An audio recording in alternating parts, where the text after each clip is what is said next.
આજનો યુવાન કે ટેકનોલોજીના જમાને અને વ્યસનના રવાડે ચડી ગયો છે, ત્યારે મને એક વાત યાદ આવે કે ભગવાન શ્રી કૃષ્ણે ભગવદ્ ગીતામાં કહી છે કે મમે વાંચો મમ વર્તમાન વર્તન્તે મનુષ્ય, એટલે કે જે મારા રસ્તે ચાલે, જે ભગવાનના રસ્તે ચાલે, તે સાચો મનુષ્ય, તે સાચો યુવાન.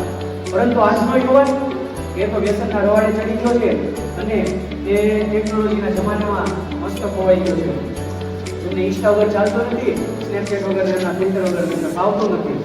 તો આ યુવાન કે હું મારે એ યુવાનોની વાત કરવી છે જે છત્રપતિ શિવાજી મહારાજ, મહારાણા પ્રતાપ કે પછી લક્ષ્મીબાઈ હોય કે શિવાજીના પુત્ર છત્રપતિ સંભાજી મહારાજ હોય, એમણે દેશ માટે, રાષ્ટ્ર માટે જે યુવાની બતાવી, એમના જે ગુણ, શૌર્યતા, સાહસિકતા, આવા વગેરે એનામાં ગુણો જોવા મળતા હતા અને એ છે સાચો યુવાન.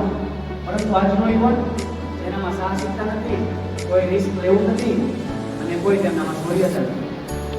પરંતુ જો હું મારો ઇતિહાસ ખોલું, મારો ઇતિહાસ વાંચું, તો એ સંભાજી મહારાજ કે દેશ માટે શહીદ થાય છે, એમને 43 દિવસ સુધી એમને જ્યારે સજા આપવામાં આવે છે તેમને, અને છતાં પણ તેમનું ત્યારે મૃત્યુ થાય છે, તો એમાંથી મને કંઈક શીખવા મળે છે. વાત કરું એ શિવાજી મહારાજની કે જેમનું મૃત્યુ થાય છે અને દુશ્મન સામે રડી પડે છે કે મને દુશ્મન મળે તો આવા, અને વાત કરું સંભાજી મહારાજની કે દુશ્મન પણ એવું કહી જાય છે મારે જો ખાલી આવો એક પુત્ર હોત ને, ખાલી આવો એક પુત્ર, તો આખા વર્લ્ડ ઉપર અત્યારે રાજ કરતો હોત. આજે યુવાની છે એ આપણા ભારતની છે. વાત કરું એ ભગતસિંહ, સુખદેવ અને તેમના એ ત્રિમૂર્તિ તેઓ દેશ માટે, રાષ્ટ્ર માટે ફાંસીના માથે ચડી. તો આ યુવાની કે જે દેશ માટે ખૂબ સારી, ઉઠો જાગો અને ધૈર્ય રાખી સુધી મંડ્યા રહો, આવું જ્યારે વચન આપી સ્વામી વિવેકાનંદ હરેક સમયે દેશના યુવાનોને મોટિવેટ કરતા રહે છે. અને એ સ્વામી વિવેકાનંદ એ વિશ્વ ધર્મ પરિષદમાં એ ભારતનો ડંકો વગાડે છે. આ છે સાચી. હું એક વાત કરું કે જ્યારે મેઘોલો ભારત તરફ પાછા આવ્યા, ત્યારે તેમની માતાએ તેમને કીધું કે તારે જો ભારતને જીતવું હોય ને તો ત્યાંની શિક્ષણ પ્રણાલી અને યુવાનો આ બે ઉપર તો ફોકસ કરીશ ને એટલે તારા ભારતને જીતી જાય. એટલે મેઘોલો આવી સર્વપ્રથમ એની સિવાય આપણી શિક્ષણ પ્રણાલી કે જેમાં ગુરુ આશ્રમમાં જવાનું, ત્યાં જ્ઞાન લેવાનું, જેમાં જ્ઞાનમાં વેદો, પુરાણો, ભગવદ્ ગીતા આવા અનેકો જેમાં અભ્યાસક્રમમાં આવતું હતું તેની આપણે ચેન્જ કરી અને યુવાનોને જે પ્રગતિના પંથ હતા તેના પરથી તેમને હટાવી અને બીજા રવાડે ચડાવી દીધા. તો આ મેઘોલોએ ભારતને જીત્યું. પણ ક્યારે? તો કે જે આપણા ભારતના યુવાનને હરાવ્યા ત્યારે.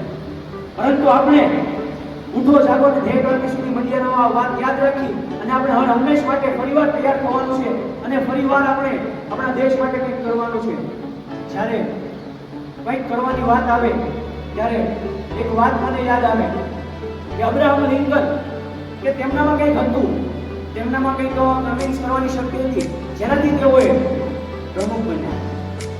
ત્યારબાદ આપણા મહાત્મા ગાંધીજી, તેમનામાં કંઈક હતું, એટલે તે કેવું કે એમનામાં કંઈક એવું હતું કે જેઓએ દેશની સ્વતંત્રતા માટે લડ્યા, તેથી તેઓ રાષ્ટ્રપિતા કહેવાયા. ત્યારબાદ હું વાત કરું કે આ લાઇટના બલ્બના શોધક કોણ છે? એડિશન, થોમસ આલ્વા એડિશન, કે તેમનામાં વારંવાર પ્રયત્ન કરવાની તાકાત હતી, વારંવાર અસફળતા મળે છતાં પણ પ્રાપ્ત કઈ રીતના તેમાંથી શીખવું અને કઈ રીતના તેમાંથી આગળ વધવું એની તેમનામાં તાકાત હતી. ત્યારે તેઓ એ લાઇટની શોધ કરીને આજે આપણે આ લાઇટ વિશે કહેતા છે.